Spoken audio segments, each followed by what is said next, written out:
Welcome, selamat datang di entrance RMCC. Shalom buat setiap saudara, setiap sahabat, Bapak dan Ibu yang terkasih di dalam Tuhan. Amin. Inilah di entrance, di mana Tuhan membawa kita ada pada hari ini, kita ada bersama-sama. Ini adalah suatu perjalanan, bukan suatu kebetulan. Ini adalah perjalanan di dalam Tuhan. Perjalanan setiap saudara yang percaya, setiap saudara yang setia, setiap saudara yang rela ada bersama-sama di dalam Tuhan. Tetapi saudaraku yang terkasih, di dalam Tuhan, apapun yang pernah terjadi, apapun yang membuat hidupmu terbatasi, seperti firman Tuhan katakan, aku melupakan apa yang telah di belakangku dan mengarahkan diri kepada apa yang ada di hadapanku. Hari ini juga mari kita sudahi dan selesaikan apapun yang di belakang. Kita sudah lepas landas. Amin saudaraku.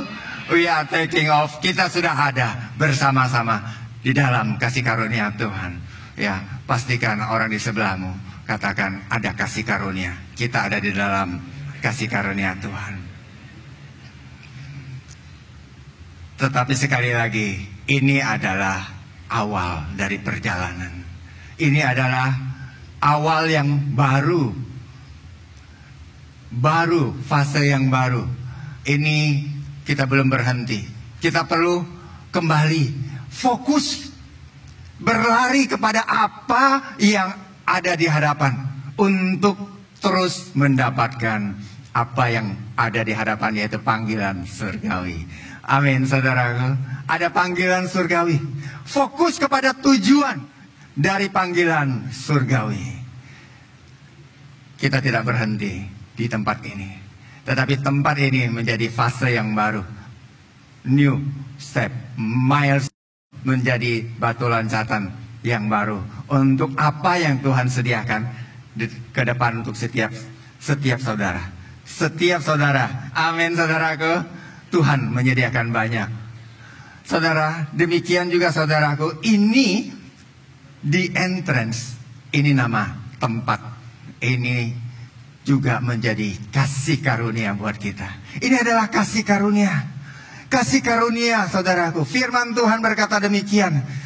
Dengan demikian kasih karunia diberikan kepada kita untuk memasuki kerajaan kekal dari Tuhan kita Yesus Kristus. Dan sekarang di dalam kasih karunia ini kita dapat memberitakan, kita dapat meneruskan. Kita tidak berhenti untuk diri sendiri. Amin saudaraku. Kita mau meneruskan kasih karunia itu. Mulai hari ini kita mau terus saudaraku menyatakan, memberitakan kemenangan di dalam kasih karunia. Kemenangan bersama kasih karunia. Kemenangan dari kasih karunia ini. We want to declaring the entrance into God's kingdom. Amin saudara. Kita ada di dalam kasih karunia Tuhan. Kita mau meneruskan dan kita mau menyatakan kasih karunia ini. Ini kemurahan Tuhan. Saya ulangi sekali lagi saudara. Ini hanya kemurahan Tuhan. Ini bukan perbuatan manusia. Saya menyatakan bahwa Tuhan ada menyertai dan memimpin kita. Ini bukan perbuatan manusia. Saya tahu persis bagaimana keterbatasan, ketidakmampuan. Tetapi Tuhan ada, Dia hadir. Dia mengasihi setiap saudara. Dia mau saudara melihat betapa besarnya, betapa kuatnya, betapa hebatnya, betapa dahsyatnya kuasa yang menyertai orang-orang yang percaya. Mau engkau mengalami kasih karunia ini saudaraku. Terus berjalan di dalam kemurahan Tuhan ini. Jangan lepaskan kasih karunia Tuhan itu saudaraku. Saudara masih ingat satu kisah yang sudah kita dengarkan sebelumnya. Di zaman itu, di masa itu, kondisi itu membuat bangsa Israel sangat terjepit, sangat terbatasi, sangat saudaraku terdesak. tidak ada kesempatan. Mereka terkepung oleh orang-orang Filistin. Dan posisi mereka kalah jumlahnya. Hanya tinggal 600 rakyat. Sedangkan lawan mereka seperti pasir di laut banyaknya. Saudaraku yang terkasih, ada satu orang yang bernama Jonathan. Arti namanya adalah Yehonatan, Yehovah has given. Artinya Tuhan telah memberikan. Arti namanya adalah Tuhan telah mempercayakan. Arti namanya adalah Tuhan telah memberikan kemenangan. Jonathan, dia mengenal hati Tuhan. Dia mengenal hati Tuhan. Dan dia tahu apa yang menjadi perjanjian Tuhan. Bukan hanya kepada dia, tetapi kepada satu bangsa, yaitu kepada bangsanya dia, kepada Israel. Sama seperti saudara saat engkau mendengarkan, siapapun namamu, Tuhan telah memberikan kepercayaan kepadamu. Adakah engkau mengenal hati Tuhan? Hati Tuhan tidak mau hidupmu, keluargamu, anak-anakmu, masa depanmu, komunitas di mana engkau berada, hidup di dalam keterpurukan, hidup di dalam keterbatasan, hidup di dalam kelemahan, hidup di dalam masalah, di dalam persoalan. Tuhan mau, saudaraku, hidupmu diangkat. Melalui engkau, bangsa-bangsa bisa mengenal dia. Dan dia berkata kepada seorang pembawa senjatanya, hanya satu orang. Jonathan membawa satu orang bersama dengan dia.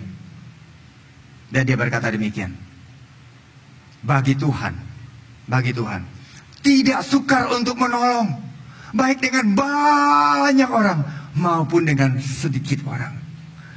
Hanya 2 orang, bagi Tuhan tidak sukar. Seorang pembawa senjata yang masih muda, saudaraku, Jonathan umurnya kira-kira 22 tahun di masa itu, dan berkata, apa yang ada di dalam hatimu, apa yang Tuhan taruhkan di dalam hatimu, aku mau sepakat. According to your heart, I am in. Aku mau terlibat. Berdasarkan apa? Apa yang ada di dalam hati seorang yang mengenal Tuhan. Apa yang ada di dalam hati seorang yang percaya akan janji Tuhan. Satu orang muda berkata, aku sepakat. Aku sepakat. Lakukanlah niat hatimu itu. Sungguh aku sepakat. I'm with you according to your heart. Saudaraku, ini bukan hanya kebetulan, tetapi ini adalah satu kesepakatan. Tetapi bukan kepada kekuatan manusia, kehebatan manusia. Karena musuhnya, saudaraku, berada di atas. Dan tidak ada jalan ke kiri atau ke kanan. Mereka harus mendaki dengan merangkak ke atas, saudaraku. Tetapi satu orang yang sepakat dengan seorang yang mengenal hati Tuhan. Mereka memanjat. Gunung itu naik. Apa yang terjadi, saudaraku? Saat Jonathan naik ke atas, musuh dari tadi, saudaraku, berteriak-teriak, naik kau. Kami habiskan. Selesai kau. Saudaraku, begitu Jonathan sampai ke atas, saudaraku, di atas bukit itu sudah menunggu 20 orang yang paling kuat dari tentara itu. Karena itu adalah pintu gerbang penjagaan, pos penjagaan yang paling kuat. Saudara, apa yang terjadi? Firman Tuhan berkata, saudara baca dalam versi bahasa Inggris jauh lebih jelas. Mereka terjatuh di hadapan Jonathan, saudaraku. They fell. Seperti saudara saat Tuhan Yesus berkata, akulah dia. Para pengawal dari imam itu terjatuh, termundur ke belakang. Tuhan menyertai seseorang. Tuhan menyertai satu orang yang mengenal hatinya. Tuhan mau menyertai hidupmu. Tuhan menyertai engkau saat engkau mengenal dia. Tahu apa yang menjadi kehendaknya, saudaraku. Sehingga pembawa senjata yang di belakang membunuh mereka, saudaraku. Kekalahan itu besar. 2-20 bagi musuh itu menjadi satu kegentaran, saudaraku. Karena itu orang-orang yang terhebat di situ dikalahkan oleh hanya 2 orang, saudara. Tetapi kegentaran itu tidak berhenti, terus menyebar kemana-mana, saudaraku. Sehingga seluruh tentara dari Filistin yang begitu banyak, dengan 3.000 kereta berkuda, 6.000 orang dengan kuda yang tangkas, saudaraku. Dan seperti pasir di laut banyaknya tentara-tentara yang berjalan kaki, saudaraku. Terjadi kegentaran yang sangat luar biasa, terus menyebar.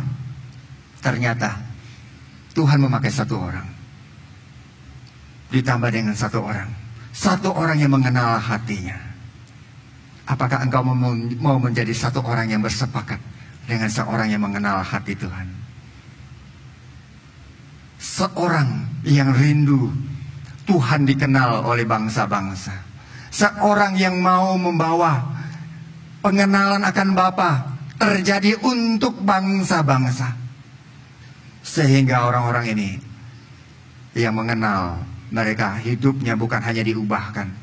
Mereka bisa menjadi orang-orang yang dewasa di dalam Tuhan.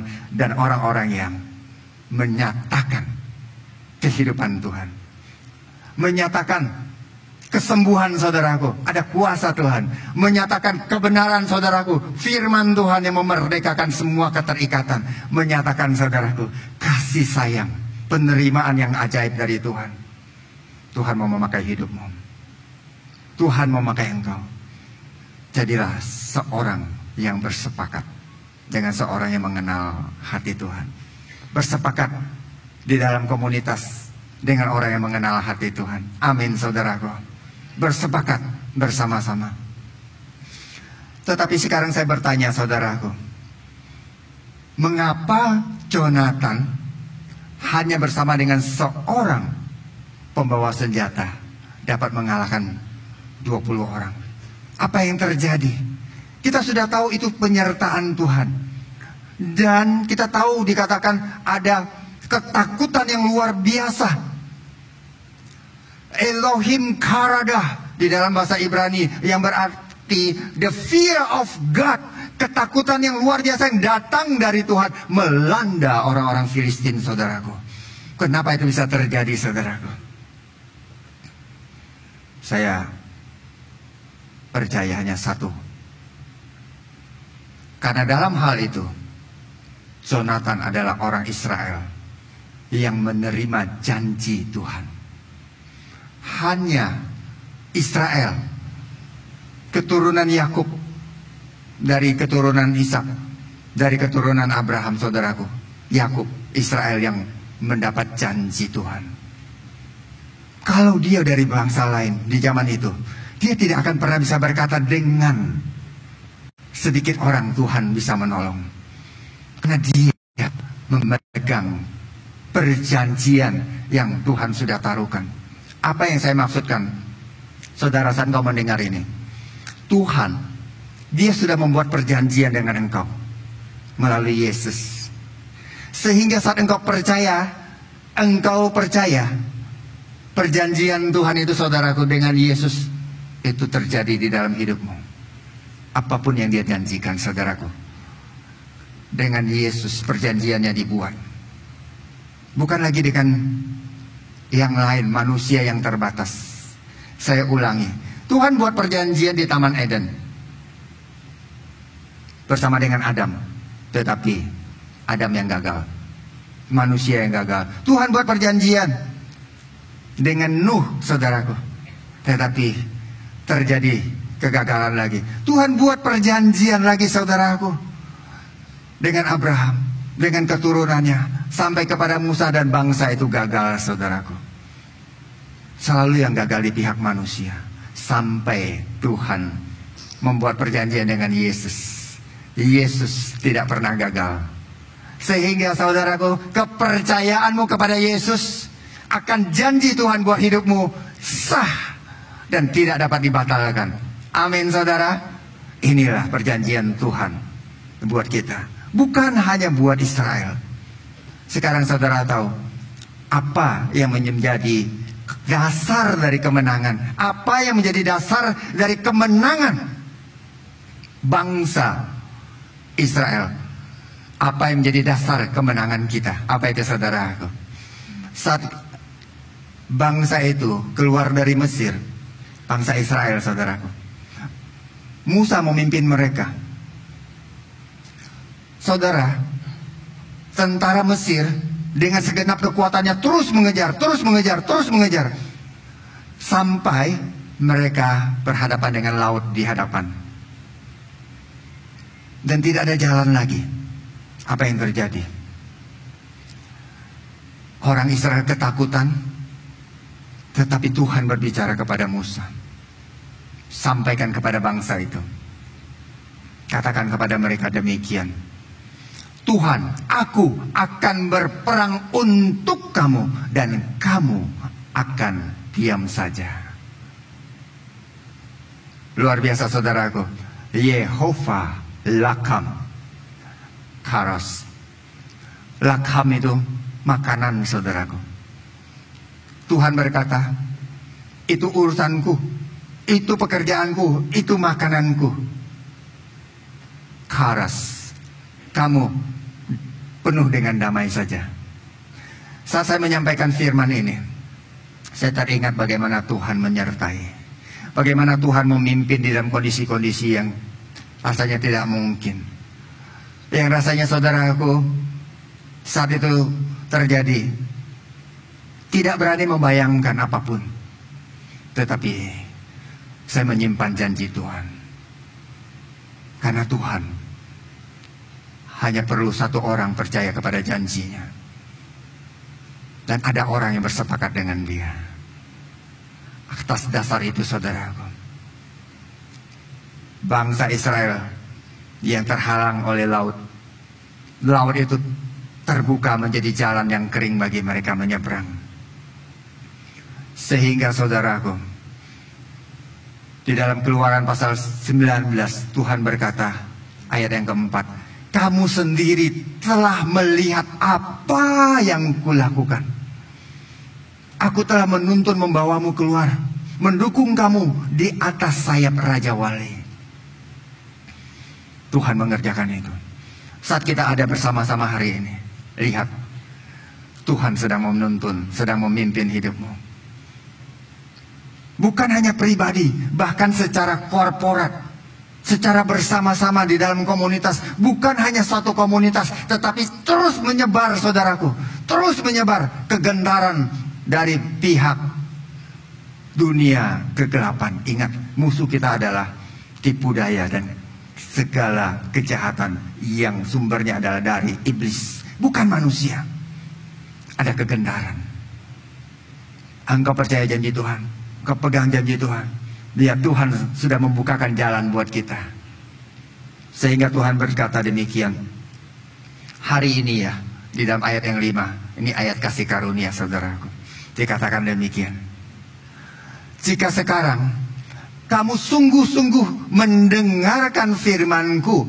Sungguh-sungguh apa saudaraku? Mendengar firman. Sungguh-sungguh mendengar dan berpegang pada perjanjianku. Mendengar dan berpegang. Amin saudara. Mendengar dan percaya. Mendengar dan mengambil firman itu menjadi kepemilikan. Mendengar firman pemberitaan ini dan engkau percaya dan menerimanya, dan membawa firman itu ke dalam hidupmu, maka kamu akan menjadi apa saudaraku? Harta kesayanganku sendiri, kata Tuhan. Lihat, mendengar, memegang. Apa itu harta kesayangan? Engkau menjadi harta kesayangan. Artinya saudaraku, saudara menjadi pribadi yang sangat disayang, sangat diinginkan, menjadi prioritas bagi Tuhan. Ini janji Tuhan. Saat engkau percaya, engkau mengenal hati Tuhan, begitu mengasihi engkau, sepertinya seolah-olah engkau menjadi orang yang paling dikasihi dari semua orang lain. Seperti itu saudaraku. Seolah-olah engkau, saudaraku, menjadi orang yang paling diprioritaskan dari yang lain. Tuhan tidak pernah pilih kasih, kita tahu itu. Tetapi secara personal, engkau bisa melihat bagaimana Tuhan menuntun, memimpin hidupmu saat engkau percaya akan perjanjian Tuhan. Maka Tuhan berkata, kamu akan menjadi kerajaan imam dan bangsa yang kudus. Apa itu kerajaan imam, saudaraku? Satu kerajaan, semua rakyatnya imam semua. Apa itu imam, saudaraku? Mereka bisa datang kepada Tuhan. Firman ini disampaikan kepada bangsa Israel, di mana Tuhan Yesus belum datang di dalam perjanjian lama. Sekarang, saudaraku, adalah imam. Tetapi kita masih bisa mengambil firman ini, bisa melihat bagaimana Tuhan mengkhususkan orang yang mendengar dan berpegang dan percaya kepada firman-Nya, yang terus mempercayai firman-Nya. Dia berkata menjadi bangsa yang kudus, artinya menjadi suatu bangsa yang hidupnya tidak tercampur, terpisah. Di dalam hari ini, saudaraku, hidupmu tidak lagi terikat, tidak lagi, saudaraku, dikuasai, tidak lagi, saudaraku, menjadi bulan-bulanan dari dunia ini. Engkau terpisah, engkau punya otoritas, engkau punya kuasa, dan engkau dapat menyatakan kehidupan dari Tuhan itu, saudaraku. Engkau menjadi pribadi yang berbeda.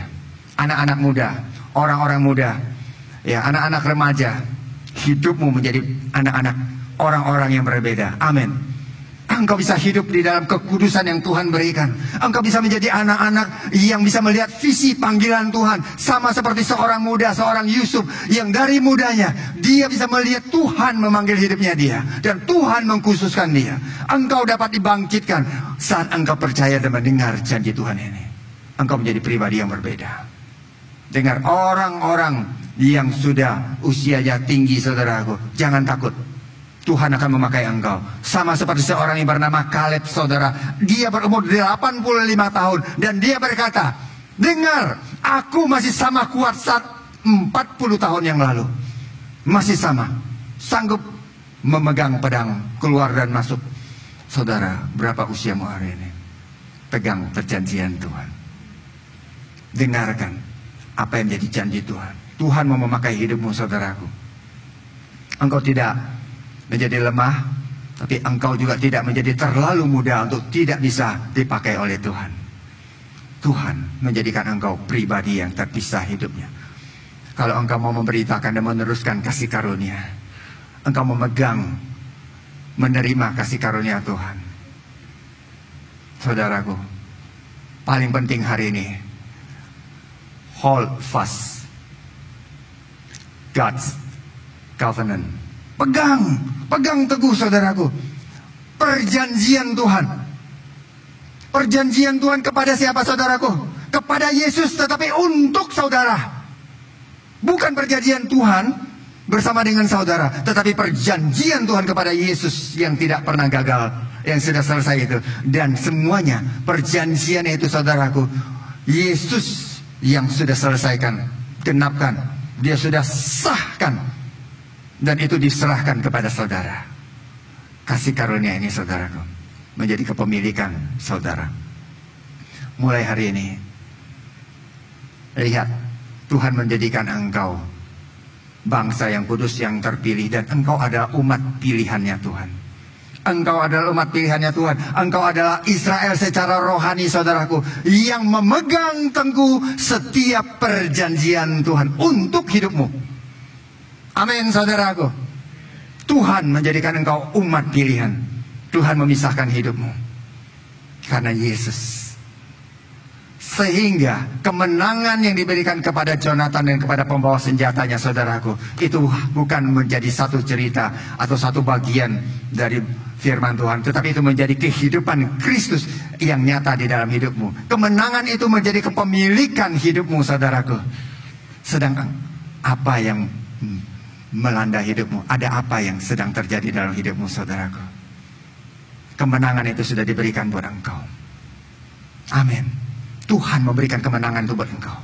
Lihat, Tuhan sudah memberikan kemenangan. Yehovah has given. Sudah memberikan kemenangan. Persoalan apa yang sedang kau alami, saudaraku? Tuhan sudah memberikan kemenangan. Ketakutan apa yang mendatangi hidupmu? Tuhan sudah memberikan kemenangan. Saudara, kondisi apa yang sedang kau alami sekarang? Tuhan sudah memberikan kemenangan. Bagaimana dengan hubungan pernikahan? Bagaimana dengan anak-anakmu? Tuhan sudah memberikan kemenangan. Amin. Lihat itu. Pegang janji Tuhan ini. Ambil janji Tuhan ini menjadi kepemilikan saudara. Hold fast. His covenant. God's covenant. Hold fast. Pegang itu dalam hidupmu. Jangan takut. Jangan berhenti. Jangan menyerah. Ada perjanjian Tuhan buat saudara, buat hidupmu.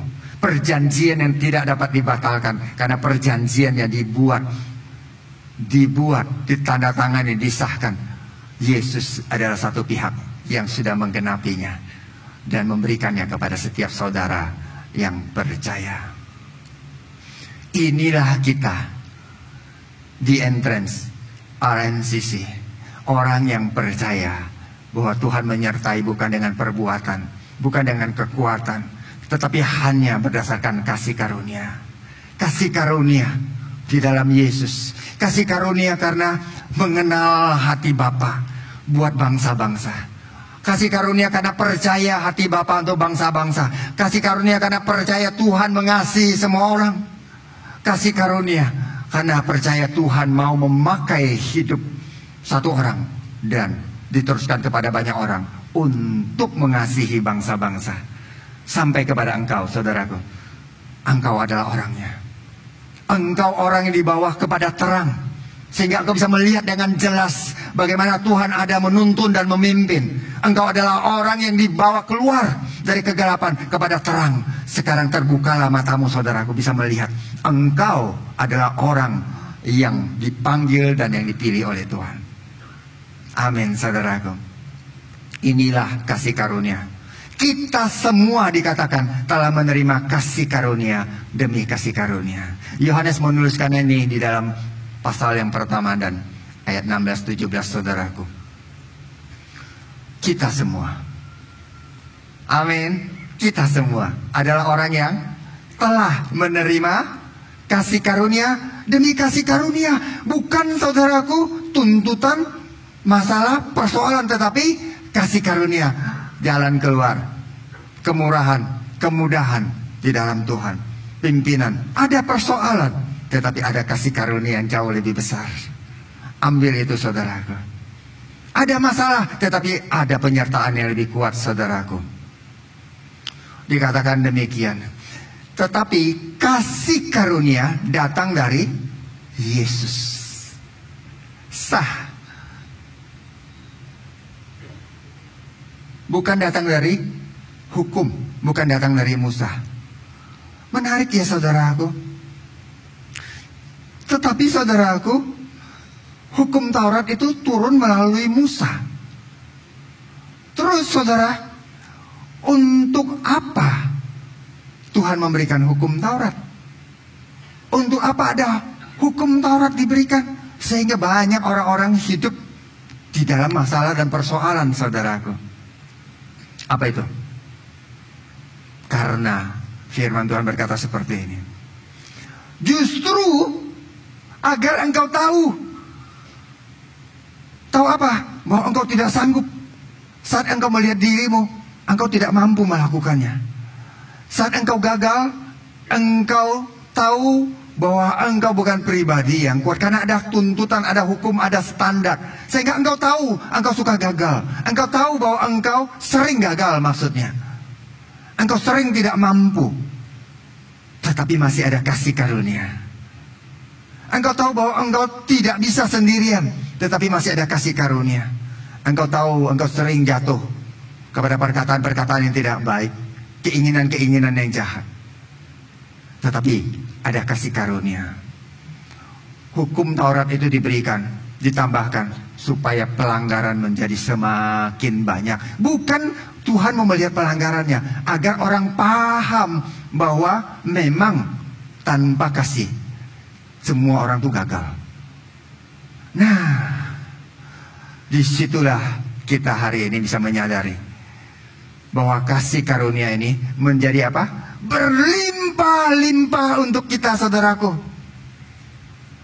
Saat saudara duduk dan mendengarkan, inilah kasih karunia. Makanya kita tidak mau mundur ke belakang, apapun yang terjadi di belakang. Jangan bawa hidupmu mundur ke belakang. Di sini dan di depan Tuhan menyediakan kasih karunia, sehingga engkau dapat berjalan, sehingga engkau dapat terus diangkat hidupnya. Bukan dibawa mundur, bukan dibawa untuk mengasihani diri, tapi dibawa maju untuk menyatakan kasih. Saudaraku, saudara, kalau engkau mau menyatakan kasih karunia dan memberitakan kasih karunia, saudaraku, ternyata Tuhan, pribadi Tuhan, Dia, saudaraku, Dia memberikan kasih karunia yang berlimpah-limpah terlebih dahulu untuk engkau, untuk hidupmu. Bukan untuk orang lain dulu, untuk engkau. Engkau yang mendengarkan, apa yang sedang kau alami, Tuhan mempercayakan engkau kasih karunia. Dia mau mengangkat hidupmu, persoalanmu. Banyak orang, saudaraku, mau urus urusan orang lain, tetapi persoalan dirinya begitu banyak, dia tidak mampu atasi. Saat engkau mendengarkan sekarang, Tuhan mau angkat hidupmu. Hidupmu dijadikan berarti. Tuhan mau pakai hidupmu, dan dilimpahinya engkau dengan kemampuan, dengan kasih karunia. Bukan engkau karena hebat, karena kuat dan mampu, tetapi karena engkau percaya akan janjinya, karena engkau memegang janjinya, dan Dia pakai engkau, dan diberikannya kasih karunia. Jadi siapapun yang mendengarkan sekarang, engkau adalah orang yang mendapat kasih karunia. Di sini Tuhan membawa kita kepada fase yang baru. Fase di mana Tuhan membawa kita kepada bab, chapter yang baru. Hidup yang berbeda, menyatakan kasih karunia, menyatakan kemurahan, menyatakan, saudaraku, bagaimana Tuhan itu, Dia tidak pernah meninggalkan. Dia menuntun dan Dia menyertai, Dia memimpin, sehingga banyak orang bisa melihat Tuhan melalui hidupmu, karena hidupmu disertai Tuhan. Saat saya memberitakan ini, terimalah kasih karunia buat hidupmu, saudaraku. Terimalah kemurahan, terima, percayai kemurahan ada menyertai hidupmu. Karena saya mengalami bagaimana di dalam keterbatasan, ketidakmampuan, di dalam kebuntuan, Tuhan sertai dengan kasih karunia-Nya. Bukan kemampuan, bukan kehebatan, tetapi Tuhan menyertai. Sehingga apapun perkataan orang lain, apapun yang terjadi di belakang, apapun, saudaraku, tidak ada artinya. Engkau lihat saat pesawat itu tinggal landas, ada di atas. Trouble, masalah, jalan yang rusak, saudaraku, roda ya saudaraku, yang tadinya mungkin terhantam dan tidak bisa, saudaraku, bergerak dengan baik, semuanya tidak menjadi arti lagi. Dia berhasil, sehingga perjalanan ini menjadi perjalanan kasih karunia, perjalanan karena Tuhan yang membawa hidup kita naik. Amin, saudaraku. Charis Huper Perisio. Persoalan masalah saudara, ada kelimpahan kasih karunia. Persoalan saudara tidak pernah selesai. Abound in grace, berlimpah dengan kasih karunia. Jadi jawabannya apa, saudaraku? Apa yang menjadi dasar kemenangan? Dasar kemenangannya adalah saudara ada di dalam kasih karunia yang berlimpah-limpah dari Bapa. Kenapa kita bisa dan percaya bahwa kita adalah orang-orang yang menang? Hanya karena ada kasih karunia, saudaraku. Saya mau memberitakan ini untuk saudara ambil. Ada kasih karunia, ada kemurahan, ada kemudahan. Ada pimpinan Tuhan, percaya janji Tuhan. Persoalan saudara, masalah saudara, ada janji Tuhan di situ. Tuhan mau tolong hidupmu. Pegang janjinya, pegang kasih karunia ini buat hidupmu. Saudaraku, persoalan saudara, semua yang kau sedang hadapi, ada janji Tuhan itu. Pegang itu, ambil itu menjadi kepemilikanmu. Tuhan sedang mau mengangkat hidupmu. Amin saudaraku. Tuhan sedang membawa hidupmu menjadi pribadi yang berbeda. Dan fase baru kita mau masuki. Karena Tuhan mau ke depan masih banyak pekerjaan yang Dia percayakan kepada kita. Apa yang Dia percayakan saudaraku? Di dalam 1 Petrus 2 dikatakan demikian ayat yang ke-9. Kamulah bangsa yang terpilih, imamat yang rajani. You are chosen generation. Generasi yang dipilih, umat yang dipilih Allah. Saudaraku, dan yang paling penting ini adalah a royal priesthood.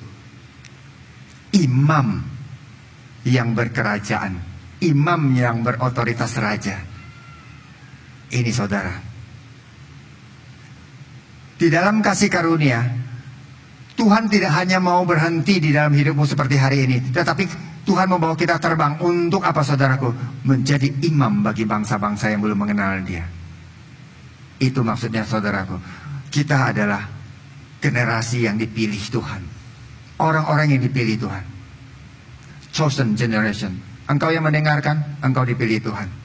Tuhan sedang menyatakan bahwa aku memilih engkau. Dan aku mau memakai hidupmu.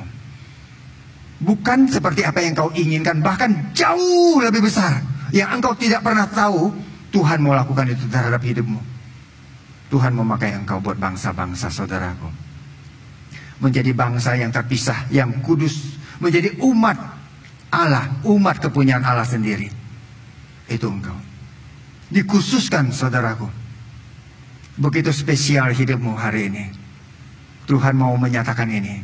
Pertama-tama, setiap saudara yang ada hari ini, hidupmu begitu luar biasa, begitu spesial, begitu khusus. Siapapun engkau yang mendengarkan, engkau adalah pribadi yang dipilih Tuhan. Ambil itu dalam hidupanmu. Sehingga hidupmu bisa dipakai, supaya engkau dapat memberitakan. Saudara memberitakan apa? Memberitakan perbuatan-perbuatan yang besar, yang ajaib, yang terjadi pertama-tama di dalam hidupmu terlebih dahulu. Apa yang kau alami, ini kau bisa bawa dan kau bisa ceritakan kepada bangsa-bangsa saudara, kepada orang-orang. Makanya saudaraku di komunitas, engkau bisa mengisahkan apa yang kau terima, kehidupan, perubahan pribadi, perubahan di dalam pernikahanmu, perubahan di pekerjaan saudara, perubahan saudaraku, orang-orang yang ada yang bersama-sama dengan saudara. Saudara bisa membawa perbuatan Allah yang besar ini. Karena Tuhan hatinya adalah manusia, saudaraku. Perbuatan ini Dia berikan kepada engkau untuk engkau teruskan. Itu adalah bagian dari kasih karunia. Fase baru di dalam kasih karunia, kita mau reaching out. Saudara ditumbuhkan, bertahun-tahun ada bersama-sama di dalam komunitas. Saudara menjadi orang-orang yang grow di dalam Tuhan dan masih growing. Tetapi saudara, sekarang kita mau reaching. Kita mau menjangkau. Kita mau menjadikan saudaraku bangsa-bangsa murid. Apa yang menjadi kesan saudara saat ada di tempat ini? Buat saya terharu. Bukan karena tempat yang besar, yang bagus. Saya terharu karena ada manusia, ada orang, ada saudara pertama-tama. Saudara. Dan melalui saudara, Tuhan mau teruskan kepada begitu banyak orang lain. Reaching out. Saya terharu. Ada orang yang rindu, yang mau bersama-sama, yang mau menangkap hati Tuhan ini dan meneruskannya kepada bangsa-bangsa. Ini hati Tuhan saudaraku. Sehingga kita bisa menampung lebih banyak orang, sehingga lebih banyak orang bisa mengenal Dia. Lebih banyak orang saudaraku menerima kasih karunia ini saudara, melalui hidupmu. Engkau adalah pribadi yang sudah ditetapkan, chosen to be royal priesthood. Dipilih untuk menjadi imam yang berotoritas raja, saudaraku. Saudara tahu imam? Imam itu menjadi wakil dari umat kepada Tuhan. Imam itu saudaraku, dia langsung kepada Tuhan. Kalau saudara mendengar di dalam kasih karunia engkau menjadi imam, artinya saudara bisa mengenal hati Tuhan. Engkau bisa membawa bangsa-bangsa orang lain kepada Tuhan melalui hidupmu, saudaraku. Tuhan menjadikan engkau menjadi perpanjangan tangan, menjadi perantara untuk membawa mereka kepada Dia. Amin, saudaraku.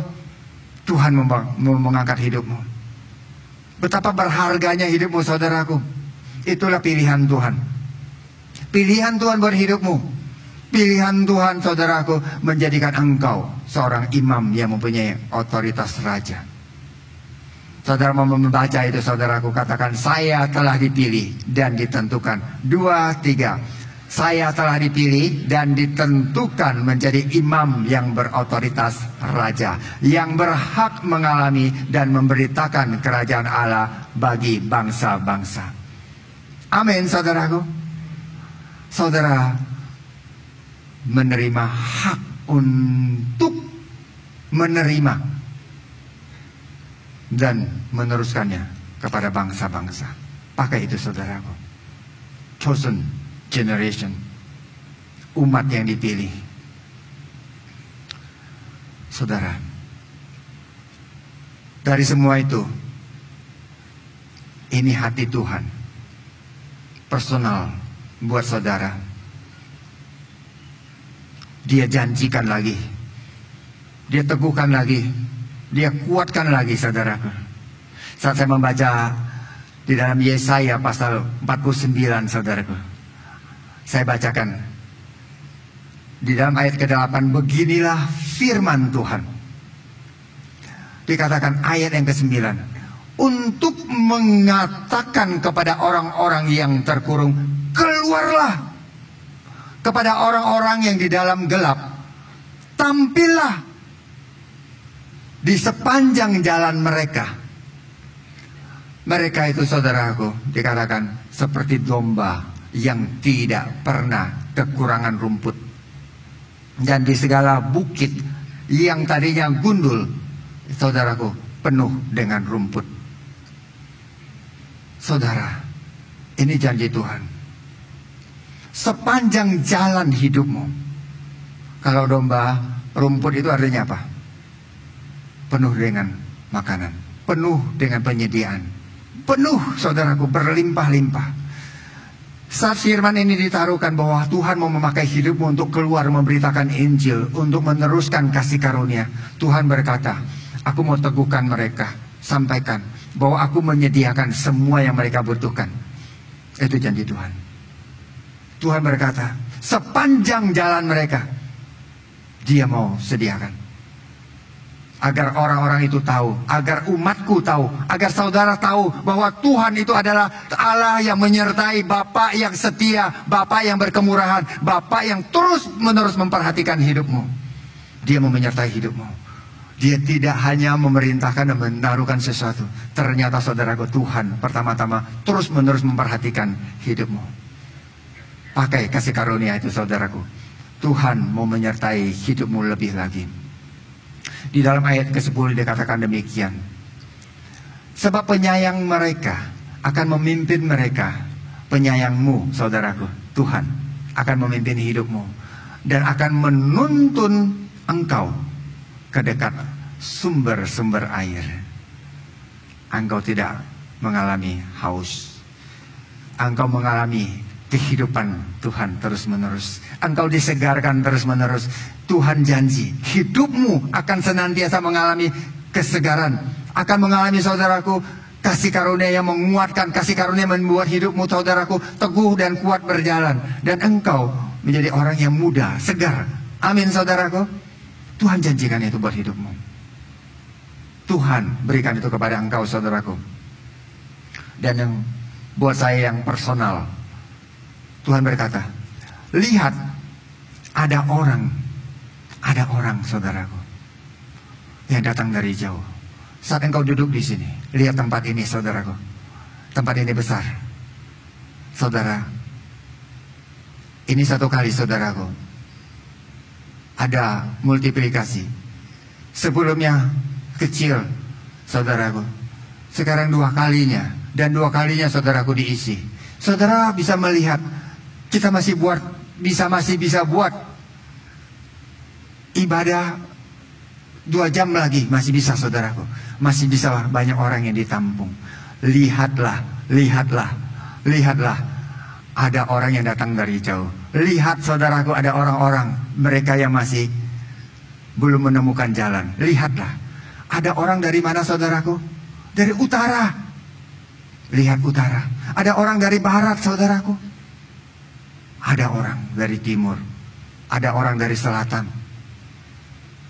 Tuhan sedang bekerja. Tuhan sedang bekerja.